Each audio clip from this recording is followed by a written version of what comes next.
တင်နန်းနေတက်ပြီးတော့ဘာမှတိုးတက်ပြောင်းလဲမလာခြင်းရဲ့အဓိကအကြောင်းရင်း2ချက်ရှိတယ်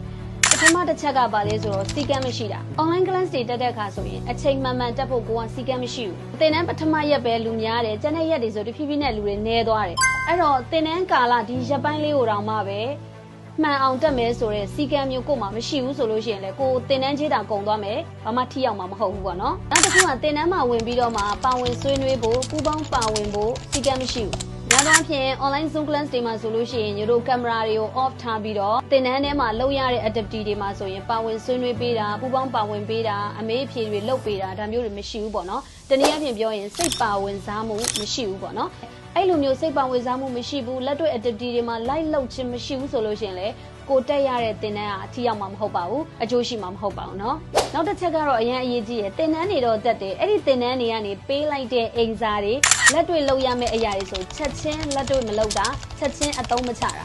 အဲ့တော့ online class တက်တဲ့သူတွေဆိုပို့ဆိုးတယ်ပေါ့နော်သင်တန်းတစ်ခါအပ်ပြီးရင်အမြဲတမ်းလေ့လာလို့ရတယ်အမြဲတမ်းပြန်ကြည့်လို့ရတယ်ဆိုတော့ကိုယ့်ရဲ့မမှန်ကန်တဲ့ mindset ကြောင့်လေအဲ့ဒီသင်တန်းအပေါ်မှာအာယုံစူးစိုက်မှုနည်းတယ်နောက်မှတက်မယ်နောက်မှပြန်လေ့လာမယ်ဆိုတဲ့ mindset ကရှိနေတဲ့အတွက်ကြောင့်မလို့တကယ်ကိုအာယုံစိုက်ပြီးတော့စိတ်နှစ်ပြီးတော့လေ့လာသိယူတာမျိုးမရှိဘူးလက်တွေ့ပြန်အသုံးချတာမျိုးမရှိဘူးပေါ့နော်အဲ့ဒီတစ်ချက်ကလည်းပဲမျိုးတို့သင်တန်းတွေတက်ပြီးတော့မှမထီရောက်တဲ့အကြောင်းရင်းထဲမှာပါတယ်ပေါ့နော်ဆိုတော့အခုပြောသွားတဲ့အချက်တွေကတော့သင်တန်းတစ်ခုတက်ပြီဆိုလို့ရှိရင်ရှိတဲ့ရှိထိုက်တဲ့စီကန်းတွေမရှိတာပေါ့နော်ဆိုတော့ဒီလိုစီကန်းမရှိဘူးဆိုလို့ရှိရင်လည်းညတို့သင်တန်းတွေတက်ပြီးတော့မှမထီရောက်နိုင်ပါဘူးနောက်ဒုတိယတစ်ချက်အနေနဲ့ကကြတော့ focus လို့ပြောတယ်အာယုံစူးစိုက်မှုမရှိတာအာယုံစူးစိုက်မှုမရစေရတဲ့အဓိကအကြောင်းရင်းက multitasking လို့ပြောတယ်တပြိုင်တည်းနဲ့အလုပ်2ခု3ခုလုပ်တာဥပမာအနေနဲ့ညိုဆိုလို့ရှိရင်လည်းဒီသင်တန်းအပေါ်မှာအာယုံစူးစိုက်မှုအဓိကပြတ်စေတဲ့အကြောင်းရင်းကဖုန်းအနားမှာထားမိတာဖုန်းသုံးတာပေါ့နော်အဲ့တော့သင်တန်းကတစ်ဖက်ကနားထောင်နေတစ်ဖက်မှာလည်းကိုယ်စီသင်တန်းလာမေးရသူစုံစမ်းတဲ့သူလာတယ်ဆိုရင်အဲ့ဒီဖုန်းကိုကင်ပြီးတော့ဖြေမိနေတာပြောမိနေတာသင်တန်းလည်းတက်ရင် social media ဖုန်းသုံးနေရင်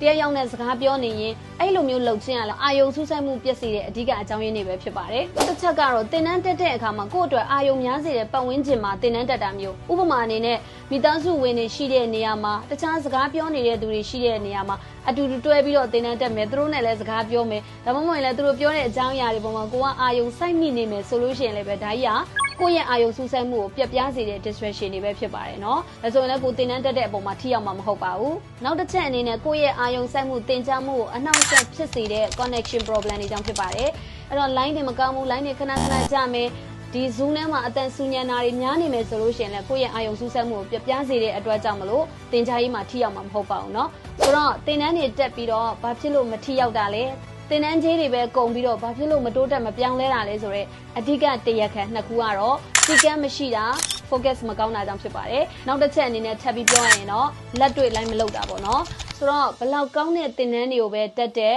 ကိုယ်တိုင်ကလက်တွေ့ apply မလုပ်ဘူးလက်တွေ့အသုံးမချဘူးဆိုလို့ရှိရင်တော့ညတို့ဘယ်တော့မှတိုးတက်ပြောင်းလဲမှာမဟုတ်ပါဘူးเนาะဆိုတော့ဒီဗီဒီယိုလေးကိုကြည့်နေတဲ့သူကိုယ်တိုင်ကရောသင်တန်းတွေတော့အမြဲတမ်းတက်တယ်ဒါပေမဲ့လို့ကိုထူးခြားပြီးတော့ပြောင်းလဲမလာဘူးလို့ခံစားရတယ်ဆိုရင်တော့ကိုသင်တန်းတွေတက်တဲ့ခါကြလို့ရှိရင်စီကန်းတစ်ခုသတ်မှတ်ပြီးတော့မှအာယုံစူးစိုက်မှုကောင်းစေတဲ့နေရာမျိုးကိုဖန်တီးပြီးတော့တက်ကြည့်ပါသင်တန်းတွေတက်ပြီးတော့မှလက်တွေ့လှုပ်ဖြစ်အောင်လုပ်ပါလို့ညိုကတော့အကြံပေးချင်ပါတယ်နော်ဆိုတော့ညိုရဲ့ဗီဒီယိုလေးကအကျိုးတစုံတရာရှိမယ်လို့မျှော်လင့်ပါတယ်အကျိုးရှိတယ်ဆိုတော့ညိုကို yes လို့ရေးခဲ့ပါဦး share သွားပေးဖို့လည်းမမေ့နဲ့နော်အားလုံးကိုကျေးဇူးတင်ပါတယ်